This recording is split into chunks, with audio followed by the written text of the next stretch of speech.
भारत माता की, भारत माता की, छत्रपति शिवाजी महाराज की, धर्मवीर छत्रपति संभाजी महाराज की, जय भवानी, जय जय जय जय जय भवानी,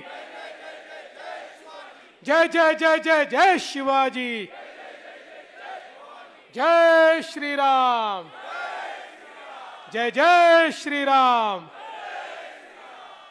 हिंदवी स्वराज्याचे सरसंस्थापक छत्रपती शिवरायांना मानाचा मुजरा करतो। भारतीय राज्य घटनेचे शिल्पकार भारतरत्न डॉक्टर बाबासाहेब आंबेडकर यांना मानवंदना अर्पित करतो।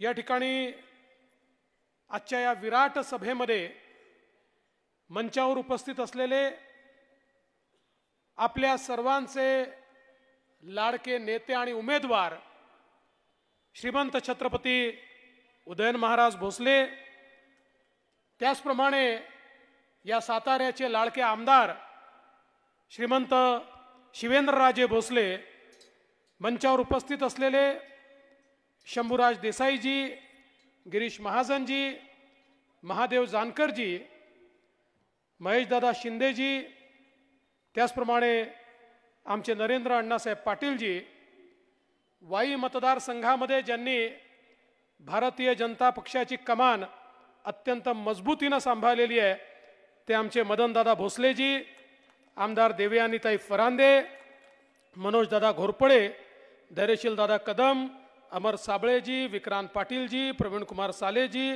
पुरुषोत्तम जाधवजी, चंद्रकांत जाधवजी, एकनाथ ओंबळेजी, धैर्यशील पाटीलजी, अमित कदमजी, युवराज पवारजी, अशोक बापू गायकवाड, चित्रलेखाताई माने कदम, वसंतराव मानकुंबरे, ज्ञानदेव रांजळे, बापूसाहेब जाधव, सुनील काटकर, रामकृष्ण वेताळ, अविनाश कदम, राजीव भोसले, सुरभीताई भोसले, रणजित भोसले, सुवर्णाताई पाटील, सदाशिवराव बागल, माधवीताई कदम, विकास गोसावी, मंचावरील सर्व मान्यवर, कोणाचं नाव सुटलं असेल तर क्षमा मागतो, लिहिणाऱ्याची चूक आहे, माझी नाही आहे, सगळेच मान्यवर आणि उपस्थित माझ्या सर्व भगिनी आणि बंधूंनो, इतकी विराट सभा पाहिल्यानंतर माझ्या मनामध्ये कुठली शंकाच उरलेली नाही। 4 जूनला गुलाल उधळायला साताऱ्यामध्ये आता आपल्याला यावंच लागेल हे मला स्पष्टपणे दिसतंय। बंधू भगिनींनो, साताऱ्यामध्ये अजून एक सभा चालली आहे। मी बाबांना विचारलं, म्हटलं बाबा जरा विचारा ना, पहा ना तिथे किती आहे। बाबांनी माहिती घेतली, या कोपऱ्यात जेवढे लोक बसले आहेत तेवढी सभा तिकडे चालली आहे आणि मैदान भरून ही सभा इकडे चाललेली आहे।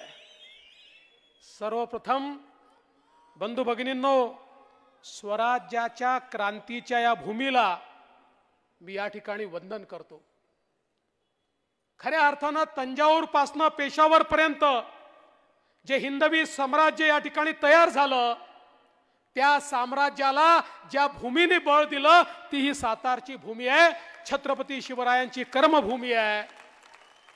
आणि आजही या जिल्ह्याने लढण्याची परंपरा सोडलेली नाही। महाराष्ट्रामध्ये ज्यावेळी देशाच्या सीमेवर लढणाऱ्या शहीद सैनिकांची यादी आम्ही पाहतो, त्यावेळी सर्वात जास्त शहीद सैनिकही याच सातारचे आम्हाला दिसतात। त्या सगळ्या शहीदांना या ठिकाणी मी नमन करतो। बंधू भगिनींनो, खरं म्हणजे आजच्या या सभेच्या निमित्ताने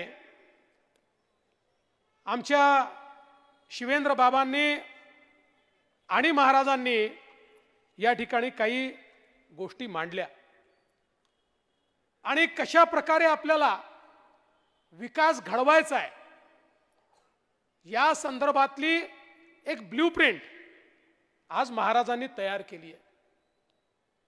आपल्याला कल्पना आहे की शेवटी कुठल्याही व्यक्तीच्या मनामध्ये विकासाच्या कितीही संकल्पना असल्या तरी त्या संकल्पना पूर्ण करण्याकरता तेवढंच ताकदीचं नेतृत्व लागतं.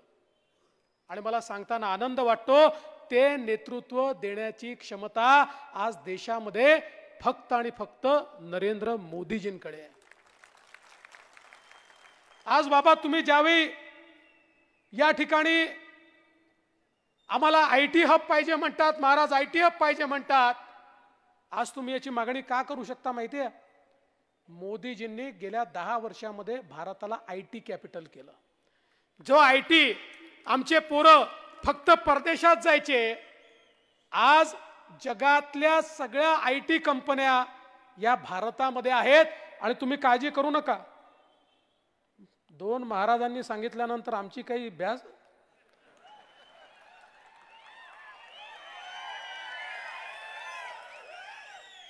IT पार्क असेल, MIDC असेल, इथल्या कॉन्क्रीट रोडची कामं असतील बाबा, किंवा सातारकरांकरता वंदे भारत ट्रेन सुरू करण्याचा विषय असेल, या सगळ्या गोष्टींकरता मोदीजींसोबत आपला प्रतिनिधी लागेल.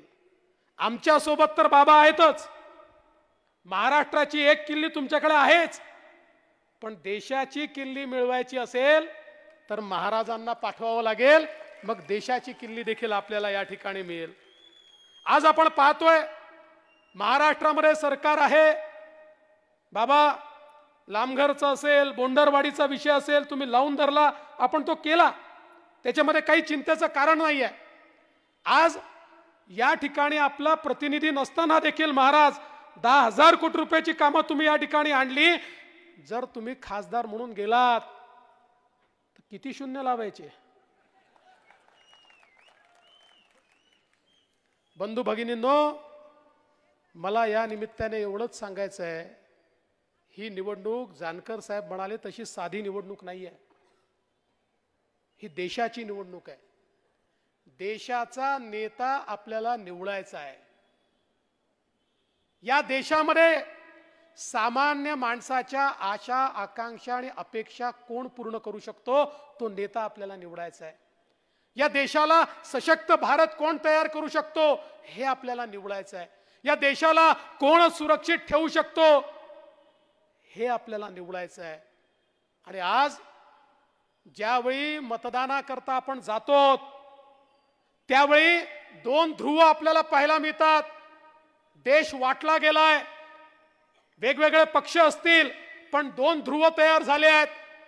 एक ध्रुव म्हणजे विश्वगौरव असलेले, विकास पुरुष असलेले आपले नेते माननीय नरेंद्र मोदीजी आहेत. आणि मोदीजींच्या सोबत एकनाथराव शिंदेजींची शिवसेना आहे, अजितदादांची राष्ट्रवादी आहे, आमच्या जानकरांची रासप आहे, त्या ठिकाणी मनसे आहे, त्या ठिकाणी रिपाई आहे, त्या ठिकाणी पिरिपा आहे, त्या ठिकाणी जनसुराज्य आहे, त्या ठिकाणी वेगवेगळ्या 18 पक्ष आपले हे एकत्रित आहेत. आपली एक महायुती या ठिकाणी आहे. दुसरीकडे काय आहे? दुसरीकडे राहुल गांधी आहेत. 2 ध्रुव आहेत, एकीकडे मोदीजी आहेत, एकीकडे राहुल गांधी. दुसरा चॉईसच नाही आहे. पवार साहेब काही प्रधानमंत्री होणार नाहीत, उद्धव ठाकरेंचा प्रश्नच उठत नाही. त्यामुळे महाराजांना मत दिलं की मोदीजींना मिळतं, इतर कोणाला मत दिलं तर राहुल गांधींना मिळतं. ज्यांना मोदीजींना मत द्यायचं आहे त्यांच्याकरता महाराज आहे, ज्यांना राहुल गांधींना मत द्यायचं आहे त्यांच्याकरता इतर कोणी आहे. I also love you. पण बंधू भगिनींनो, आज आपण बघा, आपली विकासाची गाडी आहे, या गाडीचं मजबूत इंजिन मोदीजी आहेत. आणि या वेगवेगळ्या पक्षाच्या बोग्या, डब्बे या आपल्या विकासाच्या इंजिनला लागले आहेत. आणि ही विकासाची गाडी कशी आहे?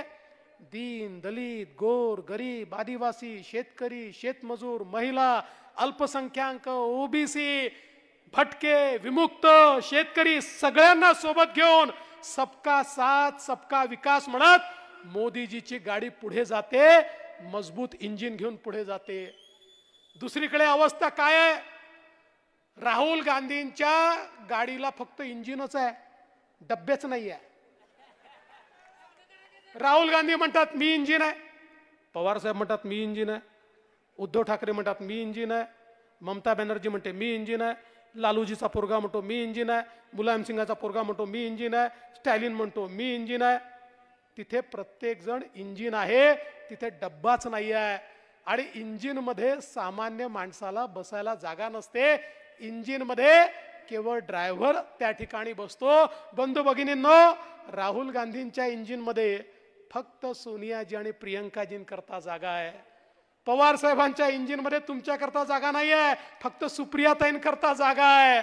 आणि उद्धवजींच्या इंजिन मध्ये फक्त आदित्य ठाकरेंकरता जागा आहे, बाकी कोणाही करता जागा नाही आहे. आणि म्हणून ज्या क्षणी महाराजांच्या कमळाची बटन दाबाल त्या क्षणी महाराज साताऱ्याची बोगी थेट मोदीजींच्या इंजिनला लावतील आणि मग साताऱ्याला मागे वळून पाहण्याची आवश्यकता पडणार नाही.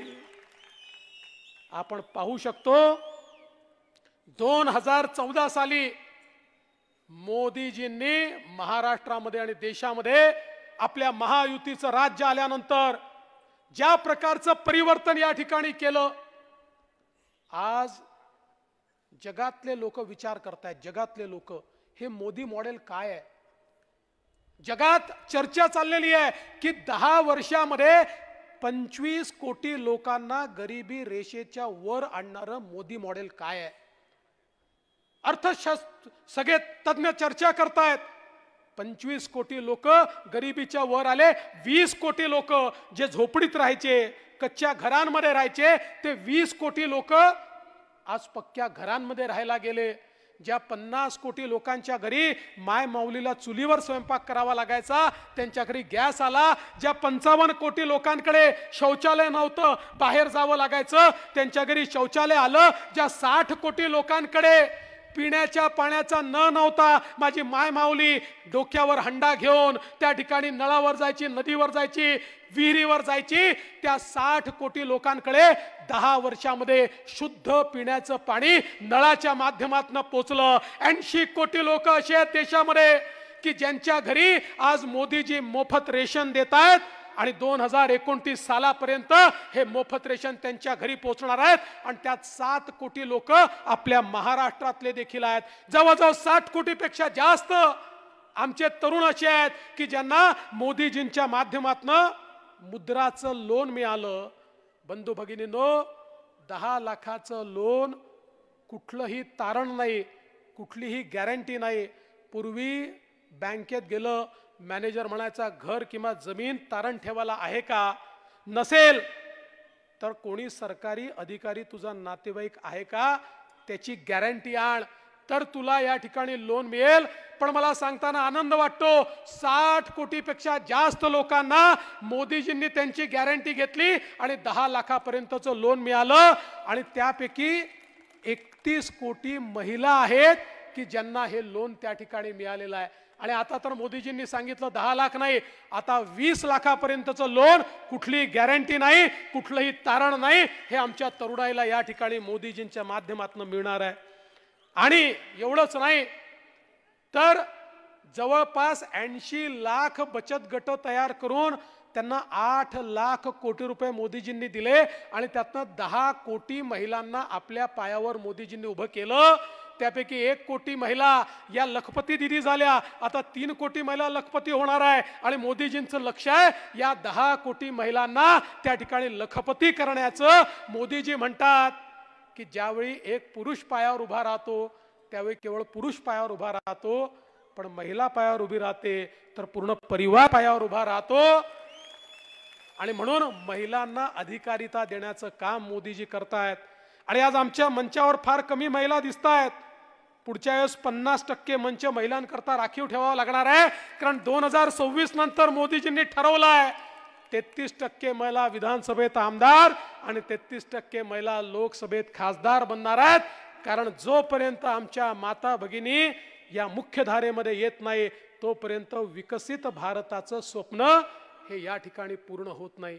आज बघा बंधू भगिनींनो, मोदीजींनी ज्यांचा कोणी विचार केला नाही, इतके वर्ष आमच्या गावगाड्याला चालवणारे, आमचं आर्थिक सगळं चक्र चालवणारे आमचे 12 बलुतेदार आणि पारंपरिक व्यावसायिक यांचा विचार कधी झाला नाही। पहिल्यांदा मोदीजींनी विश्वकर्मा नावाची योजना आणली आणि गावगाड्याचं काम करणारे आमचे 12 बलुतेदार आणि आमचे पारंपरिक व्यावसायिक यांच्याकरता 14,000 कोटी रुपये मोदीजींनी दिले, त्यांचा व्यवसाय आधुनिक करण्याकरता, त्यांच्या व्यवसायामध्ये नवनवीन गोष्टी आणण्याकरता आणि त्यांचा व्यवसाय हा गावापुरतं मर्यादित न ठेवता तो लोकल नाही तर तो ग्लोबल कसा करता येईल, त्यांच्या पुढच्या पिढ्यांना हा पारंपरिक व्यवसाय सोडून नोकरीत जाण्याच्या ऐवजी त्याच पारंपरिक व्यवसायातनं 4 पैसे कमावून मोठं कसा होता येईल अशा प्रकारची योजना मोदीजींनी त्या ठिकाणी आणली। आज आमच्या अनुसूचित जातीच्या तरुणाई करता स्टँड अप सारखी योजना आणली आणि त्या योजनेच्या माध्यमातून मोदीजींनी प्रत्येक बँकेच्या प्रत्येक ब्रँचला अनुसूचित जातीच्या मुलांना लोन देऊन उद्योजक करावंच लागेल, नाहीतर त्या बँकेचा लायसन्स कॅन्सल होईल म्हणून सांगितलं। आज लाखो अनुसूचित जातीचे लोक हे त्या ठिकाणी उद्योजक झाले आहेत। आमच्या आदिवासी समाजाकरता मोदीजींनी त्या ठिकाणी आपल्याला कल्पना आहे 24,000 कोटी रुपयाची योजना आणली आणि सगळ्यात महत्त्वाचं, कारण सैनिकांचा जिल्हा आहे, वर्षानुवर्ष आमचे सगळे सैनिक म्हणायचे 1 रँक 1 पेन्शन आला पाहिजे आणि सरकार सांगायचं त्याच्याकरता 50,000 कोटी रुपये लागतील, आम्ही ते करू शकत नाही। मोदीजींनी सांगितलं 1 रँक 1 पेन्शन देणार, 1 रँक 1 पेन्शन दिली, 50,000 कोटी रुपये आमच्या सैनिकांना त्या ठिकाणी देण्याचं काम हे मोदीजींच्या माध्यमातून झालं। आज आपण बघा आमच्या शेतकऱ्यांकरता मोदीजींनी एकीकडे सिंचनाचं काम एवढा मोठ्या प्रमाणात झालं।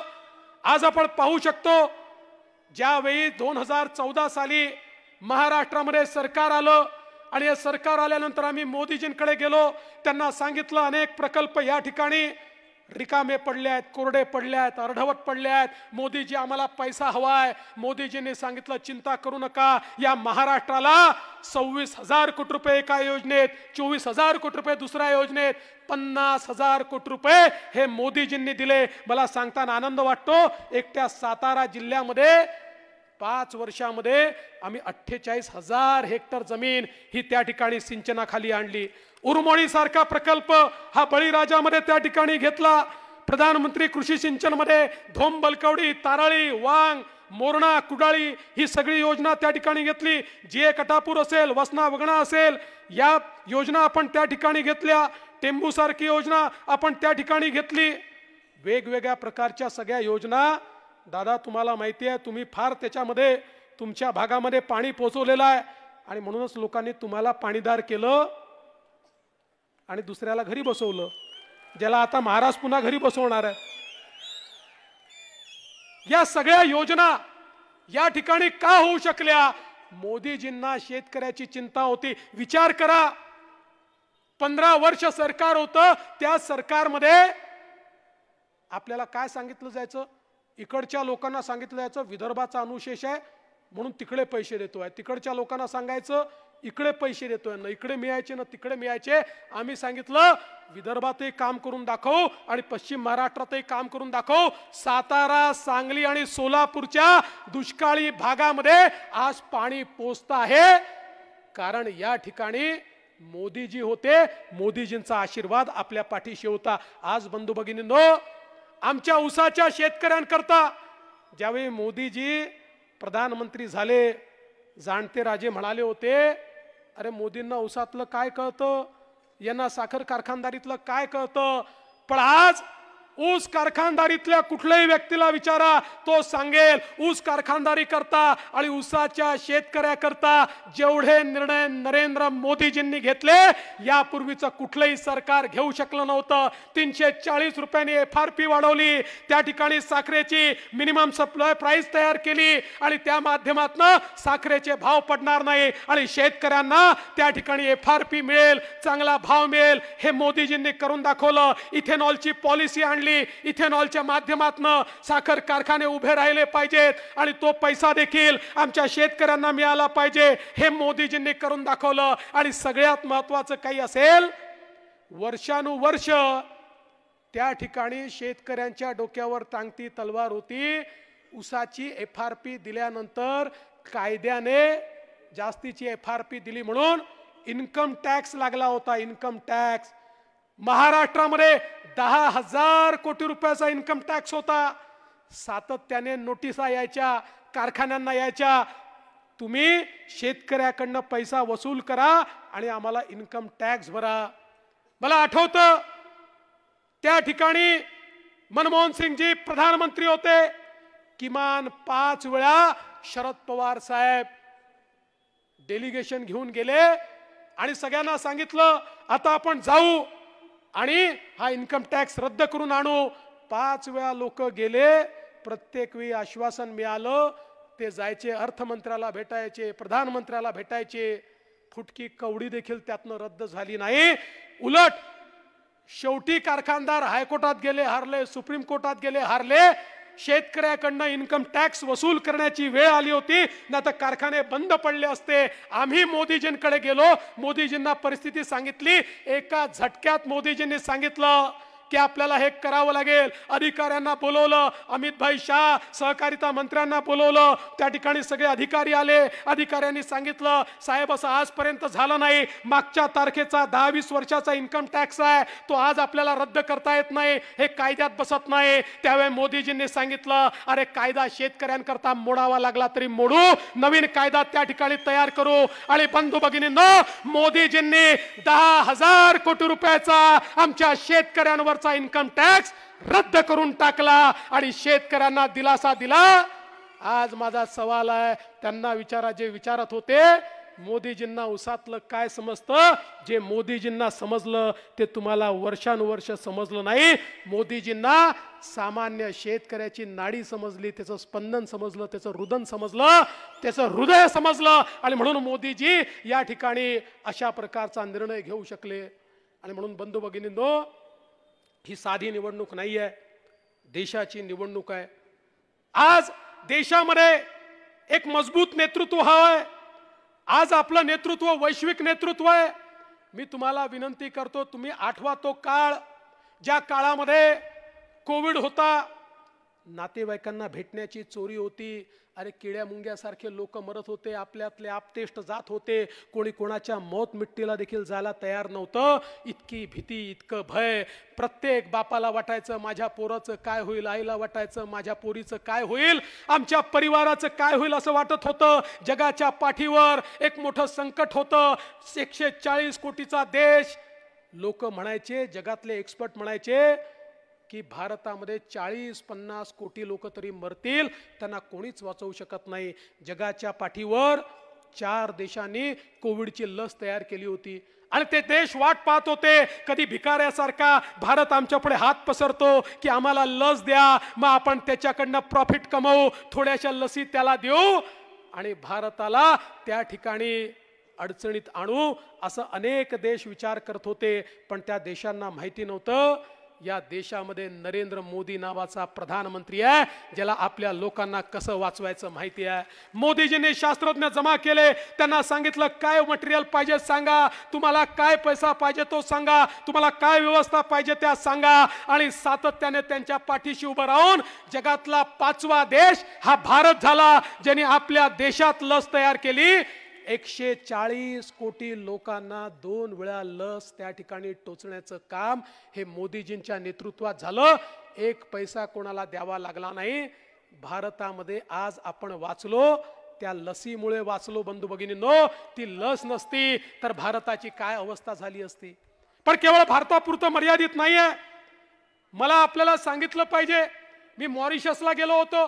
मॉरिशसच्या मराठी मंडळींनी छत्रपती शिवरायांच्या पुतळ्याचं उद्घाटन ठेवलं होतं. त्या ठिकाणी उद्घाटन केलं. मॉरिशसच्या राष्ट्रपतींना भेटायला गेलो. आफ्रिकन ओरिजिनचे ते राष्ट्रपती होते, त्यांना भेटलो. ते म्हणाले फडणवीसजी तुम्ही माझे धन्यवाद हे मोदी साहेबांना सांगा. म्हटलं कशा करता तुमचे धन्यवाद. म्हणाले कोविड मध्ये माझा मॉरिशस जिवंत राहिला कारण मोदीजींनी मला लस दिली, त्यांनी लस दिली नसती तर माझा मॉरिशस जिवंत राहिला नसता. बंधू भगिनींनो, असे सांगणारे 100 देश आज जगामध्ये आहे. की जे सांगतात आमचा देश मोदींमुळे वाचला, हे 100 देश आज भक्कमपणे आपल्या पाठीशी उभे आहेत, भारताच्या पाठीशी उभे आहेत. हे वैश्विक नेतृत्व आहे. आज जगामध्ये संधी तयार झाली आहे. कोविड नंतर जगाच्या पाठीवर लोकांचा विश्वास चीनमधनं उडालेला आहे. लोकांना आता या ठिकाणी नवीन देश पाहायचा आहे. 30 वर्ष चीनने जगाची फॅक्टरी म्हणून काम केलं. जगाच्या उत्पादनाच्या 30% उत्पादन एकटा चीन करत होता. पण आता जग म्हणतं आमचा या चीनवर विश्वास उरलेला नाही, आम्हाला नवीन जागा पाहिजे आहे. आणि त्यावेळेस ते भारताकडे पाहतायत. त्यांना लक्षात येत आहे जगातलं सगळ्यात मजबूत नेतृत्व भारतामध्ये आहे. या भारतामध्ये गेलं तर आपण त्या ठिकाणी चीनपेक्षा जास्त समृद्धी आणू शकतो. आणि म्हणून आज आपण पाहतोय जगाच्या पाठीवर रेकॉर्ड फॉरेन डायरेक्ट इन्व्हेस्टमेंट ही भारतामध्ये येते आहे. आणि मला हेही सांगताना आनंद वाटतो, भारतामध्ये येणारी सगळ्यात जास्त इन्व्हेस्टमेंट आपल्या महाराष्ट्रामध्ये येते आहे, कारण मोदीजी आपल्या पाठीशी आहेत. त्यामुळे येत्या काळामध्ये जगाची फॅक्टरी चीन राहणार नाही, जगाची फॅक्टरी भारत होणार आहे. भारतामध्ये उत्पादनाची क्षमता वाढते आहे. अरे 2014 साली ज्या भारतामध्ये 99% मोबाईल फोन आम्ही इम्पोर्ट करायचो, आज तो भारत 100% मोबाईल फोन हे भारतात बनवतोय आणि जगाला एक्सपोर्ट करतोय. ही भारताने आता एक्सपोर्टची मजल या ठिकाणी गाठलेली आहे. ज्या भारतामध्ये सर्व दारुगोळा, शस्त्रास्त्र, तोफा, जेट, फायटर जेट, पणडुब्या सगळं बाहेरून आयात करावं लागायचं, 10 वर्षात त्या सगळ्या गोष्टी भारतात बनतायत. फायटर जेटही भारत बनवतोय, फायटर हेलिकॉप्टरही भारत बनवतोय, पाणबुडी देखील भारत बनवतोय, तोफाही भारत बनवतोय. अरे एवढंच काय, आता या भारताने अग्नि मिसाईल तयार केलं. 7000 किलोमीटर दूर कुठेही शत्रूचं ठाणं असेल, भारतातनं अग्नि मिसाईल दागलं की थेट ते ठाणं त्या ठिकाणी नेस्तनाभूत करू शकतं. अशा प्रकारचं अग्नि मिसाईल जे केवळ त्या ठिकाणी अमेरिका, रशिया आणि चीनकडे आहे, आता ते अग्नि मिसाईल भारताकडे देखील आहे. हे भारताने केलेली प्रगती आहे. हा आत्मनिर्भर भारत आहे. हा भारत या ठिकाणी आत्मविश्वासाने उभा असलेला भारत आहे. आणि म्हणून बंधू भगिनींनो, भारताकडे वाकडी नजर करून पाहण्याची कोणाची हिंमत नाही आहे. अरे तुम्ही आठवा तो काळ, ज्या काळामध्ये या भारतामध्ये, मुंबईमध्ये, पुण्यामध्ये बॉम्बस्फोट व्हायचे. काय करायचं आमचं सरकार? बॉम्बस्फोट झाला की आपलं सरकार त्या ठिकाणी पाकिस्तानचा निषेध करायचं, तो पुन्हा बॉम्बस्फोट करायचा, मग तीव्र निषेध करायचे, मग तो पुन्हा बॉम्बस्फोट करायचा, मग अतितीव्र निषेध करायचे, मग तो पुन्हा बॉम्बस्फोट करायचा. हे अमेरिकेत जायचे, अमेरिकेच्या राष्ट्रपतीला म्हणायचे बघा बघा तो पाकिस्तान आमच्याकडे येतो, बॉम्बस्फोट करतो, तुम्ही त्याला समजवा. बंधू भगिनींनो, मोदीजी देशाचे पंतप्रधान झाले, आपल्या देशामध्ये बॉम्बस्फोट केला, मोदीजींनी सोडलं नाही, अमेरिकेकडे गेले नाही, थेट पाकिस्तानमध्ये घुसून सर्जिकल स्ट्राईक केला, एअर स्ट्राईक केला आणि आतंकवाद्यांना मारलं. माझा तुम्हाला सवाल आहे, सांगा 2019 नंतर पाकिस्तानच्या बापाची तरी हिम्मत झाली का भारतामध्ये बॉम्बस्फोट करण्याची? एकही बॉम्बस्फोट या भारतात कोणी करू शकलं नाही. आता पाकिस्तान असो, चीन असो, कोणी वाकडी नजर करून आपल्याकडे पाहू शकत नाही. बंधू भगिनींनो, माननीय मोदीजींनी काय सांगितलं? मोदीजींनी सांगितलं पिछले 10 साल ये तो ट्रेलर था, असली पिक्चर अगले 5 साल में हमको देखना है. मोदीजींनी सांगितलं. काय म्हणाले मोदीजी? मोदीजी म्हणाले हो मला तिसऱ्यांदा प्रधानमंत्री व्हायचं आहे, पण तिसऱ्यांदा प्रधानमंत्री होत असताना माझी प्रेरणा ही या ठिकाणी छत्रपती शिवाजी महाराज आहेत. कारण मोदीजी म्हणाले छत्रपती शिवाजी महाराजांनी राज्याभिषेक केला, तो सगळ्या जगाला दाखवण्याकरता हिंदवी स्वराज्य स्थापन झालाय, रयतेचं राज्य स्थापन झालाय. पण एकही दिवस ते सिंहासनावर बसले नाही. दुसऱ्या दिवशी घोड्यावर मान ठोकली आणि पुन्हा लढायला निघाले, स्वराज्याच्या विस्ताराकरता निघाले. तशाच प्रकारे छत्रपती शिवाजी महाराजांचा आशीर्वाद घेऊन या ठिकाणी मला तिसऱ्यांदा बसायचं आहे, या भारताला एक समृद्ध भारत तयार करण्याकरता. आणि बंधू भगिनींनो, या ठिकाणी समृद्ध भारत तयार करण्याकरता ज्यावेळी मोदीजी तिसऱ्यांदा शपथ घेण्याकरता त्या ठिकाणी असतील, त्यावेळी साताऱ्याची शान असलेले बंधू भगिनींनो, या साताऱ्याचा अभिमान असलेले छत्रपती उदयन महाराज हे देखील त्यांच्या सोबत तिथे दिसले पाहिजे. आमच्या पवार साहेबांचा दुटप्पीपणा बघा. कोल्हापूरला जातात आणि त्या ठिकाणी सांगतात शाहू महाराजांच्या विरुद्ध तुम्ही उमेदवार उभा केला, किती चुकीचं आहे, त्यांना तुम्ही त्या ठिकाणी निर्विरोध द्यायला पाहिजे होतं. मग हे महाराज नाहीत का? हे तुम्हाला का नाही आठवलं? जर तुम्हाला तिथे आठवतं तर इथे तुम्ही म्हणायला पाहिजे होतं ठीक आहे, या ठिकाणी या गादीचा मान आहे, छत्रपती उदयन महाराज उभे आहेत, मी उमेदवार उभा करणार नाही. पण तुम्ही उमेदवार उभा केला आणि तोही असा उमेदवार उभा केला ज्यांनी शौचालयातही पैसे खाल्ले. अरे महाराजांच्या विरुद्ध उमेदवार उभा करायचा तर तोडीचा उमेदवार उभा केला पाहिजे होता.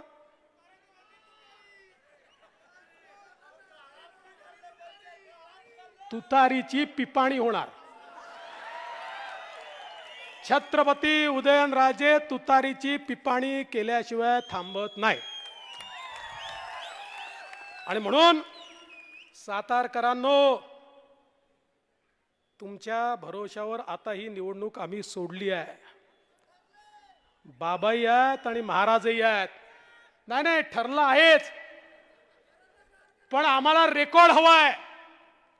या ठिकाणी ही दोन नेते मंडळी असताना सातारकरांनी असा रेकॉर्ड तयार केला पाहिजे की उभ्या देशाला समजलं पाहिजे छत्रपती शिवरायांच्या भूमीचा हुंकार हा देशाचा हुंकार झाला पाहिजे. याकरता आपण सगळ्यांनी महाराजांना दिल्लीला पाठवा एवढीच विनंती करतो आणि माझं बोलणं संपवतो.